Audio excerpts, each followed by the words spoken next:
Hey friends, it's Dr. Patrice Buckner Jackson, but you can call me PBJ. And I am here today. I am pressing today to join you. Um, I almost did not record this week, but um, I have something to share with you all. And I don't want to be the type of podcaster or a person who just shares when all is well. I want to be honest when things are hard as well, because in the hard work community, we do hard together. And I really wrestle back and forth whether I should say anything or not, or post or not. But here's my truth. One, I know that I have a responsibility to this community, and there are those of you out there who need to hear this. So I'm gonna hold fast to my commitment to share with you. And two, it helps me. It helps me.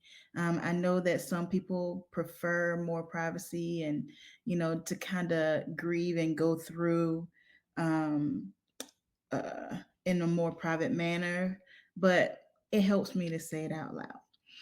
So thank you to all of you who continue to listen. Thank you for all of you who continue to share this journey called life with me. And thank you for sharing this episode with me. This episode is going to be a special episode. And it's going to be something that I hold dear. So I hope and I'm grateful that you are here with me and that we can do this together. So I am going to let you know before I get started that I did experience a death in my family this week. So I want to give just a trigger warning to anyone who may be grieving. This may be tough to listen to. And if it's not time for you to hear it, then please honor that and respect that. Let me also say that I am not a grief counselor. I'm not a counselor of any type. So, what I'm sharing with you all today is my own experience and the revelations that I'm learning about my grief journey this week. But please honor your own journey. It may not look like mine or anybody else's, and that doesn't make it wrong. So make sure that you honor what you need and you honor your journey, because that is what's important here.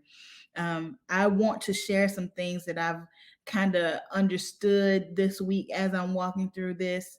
But I also want to talk about my granddaddy. So this week, my granddaddy passed away, my granddaddy Bill, and he is and will always be so special to me. I recognize that not everyone has the experience of having their grandparents in their lives and active in their lives. And I am blessed. I'm blessed at 41 years old to say I knew my granddaddy all my life. I knew my grandmother, my great grandmother, and my great great grandmother. So I've got some strong roots, and I am a product and an outcome of who they are. So it's just an honor for me, even as I'm grieving and I'm sad in moments. I also rejoice because I count it a blessing that I was able to have my grandfather for so long and that I was able to know him so well and share life with him and be loved by him. And be loved by him. The first thing I'll share with you, and I'm going to talk about Granddaddy today because I need to, and he deserves it. He is phenomenal, and I just want to share him with you all today. But I'm also going to share some things that I'm learning throughout the conversation. So, the first thing I will share is don't compare your grief to other people. This is a time in our life, in this world, in time where there is a lot of pain. There are a lot of people going through grief and loss right now due to the pandemic and all kinds of other stuff. So when I consider all of that, there were a few moments where I felt like, man, like I'm hurting, but I just need to be quiet because this person lost their mother or this person lost their child, or there's so much deep hurt. Just in this week, I personally know somebody who's lost their child, somebody who's lost their husband tragically, somebody who lost their father personally, in the same week that I lost my grandfather.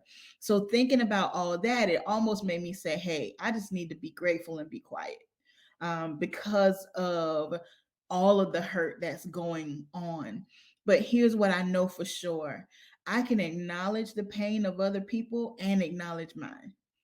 And I can honor the pain of other people and also honor mine. My granddaddy, and the relationship that we had, calls for honor. It calls for honor.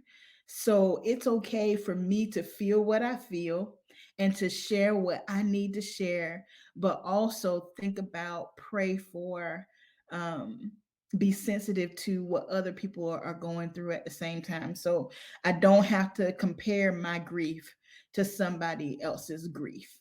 I can honor their journey, but also honor mine. So that's what this episode is about today. I want to honor my relationship with my granddaddy Bill.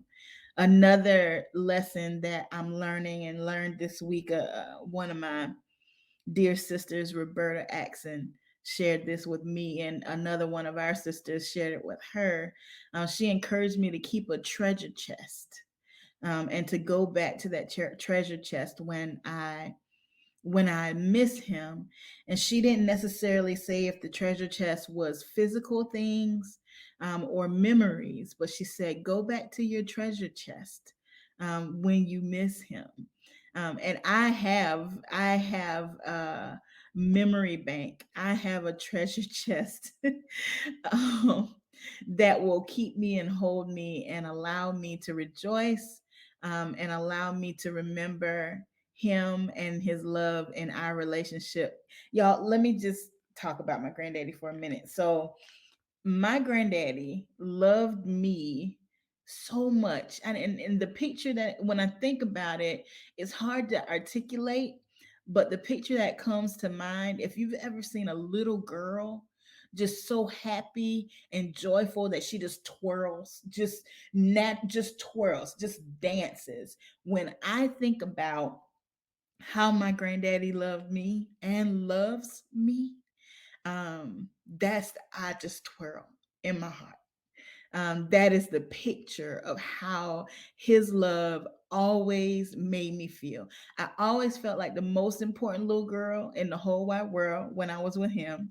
I always felt like the smartest little girl in the whole wide world when I was with him. He made sure I knew that I had a big old chunk of his heart from my earliest memory.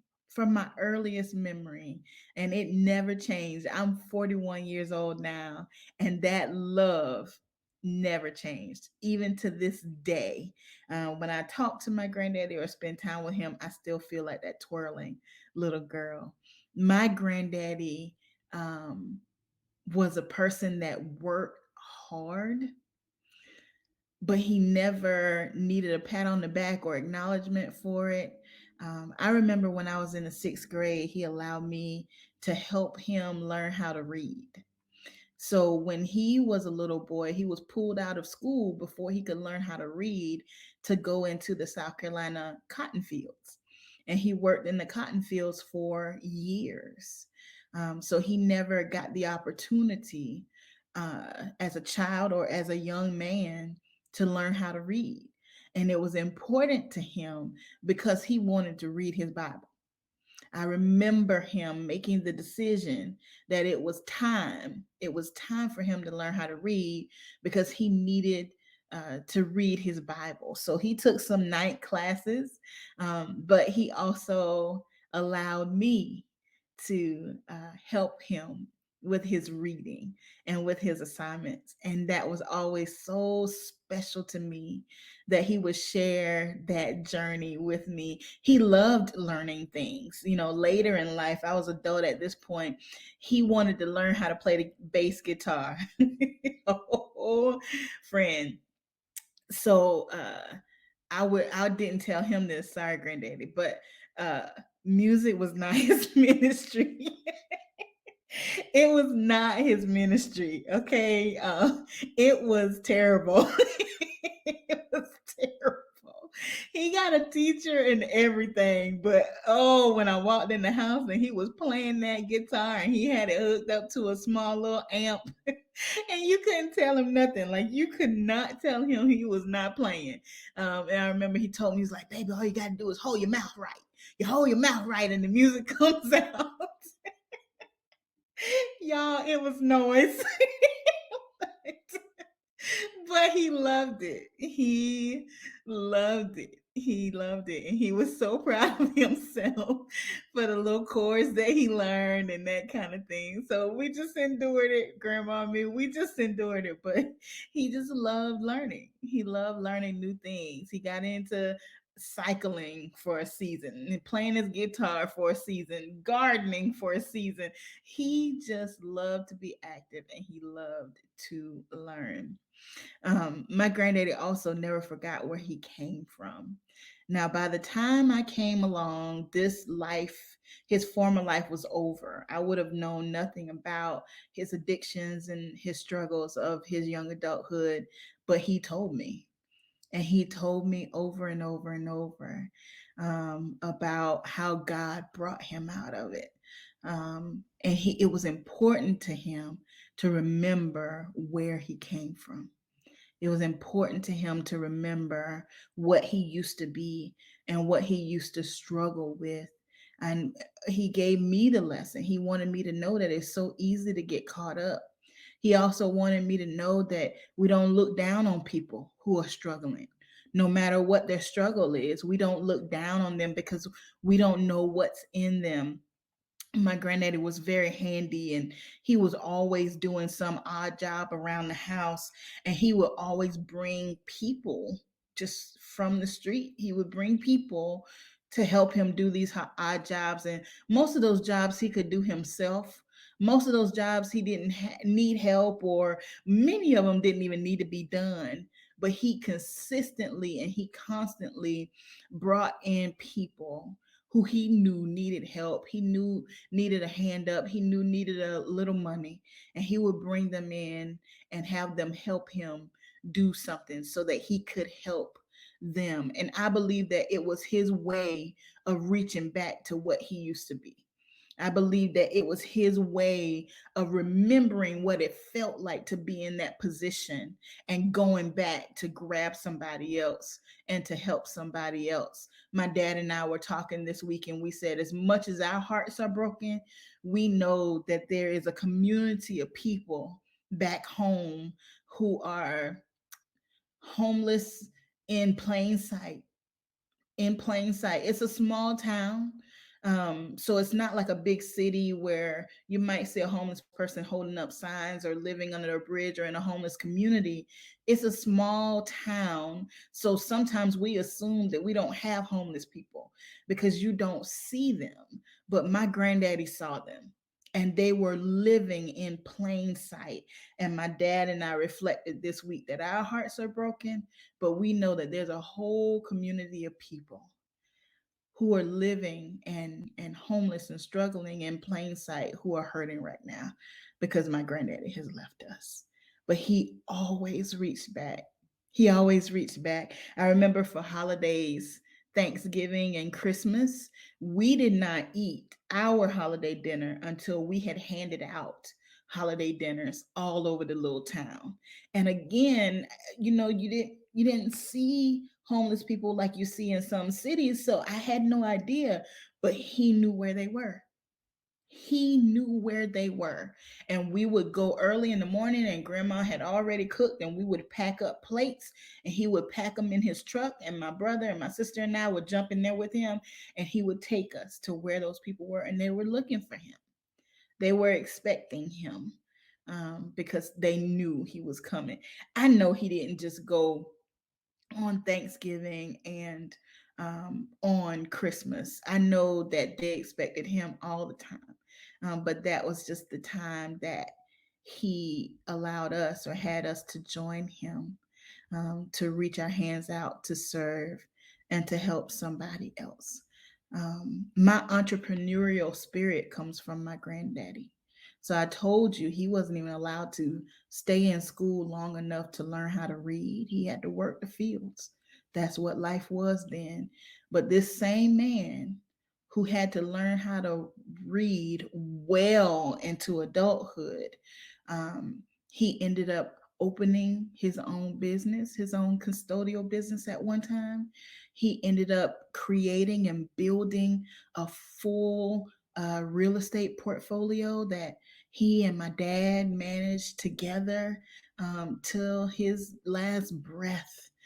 Most of those properties he transformed with his bare hands.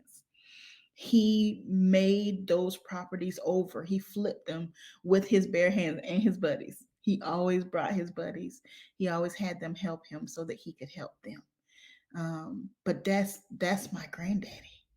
That's what he did. That's who he is. He took so much pride in his work. He had his own businesses, but he worked in our local hospital, very small town. He was the custodian in our local hospital up until the point that he went into the hospital a few weeks ago. And I remember just sitting talking to him, and he would talk to me about shiny floors and how, baby, when you finish that floor, you should be able to see your face in it.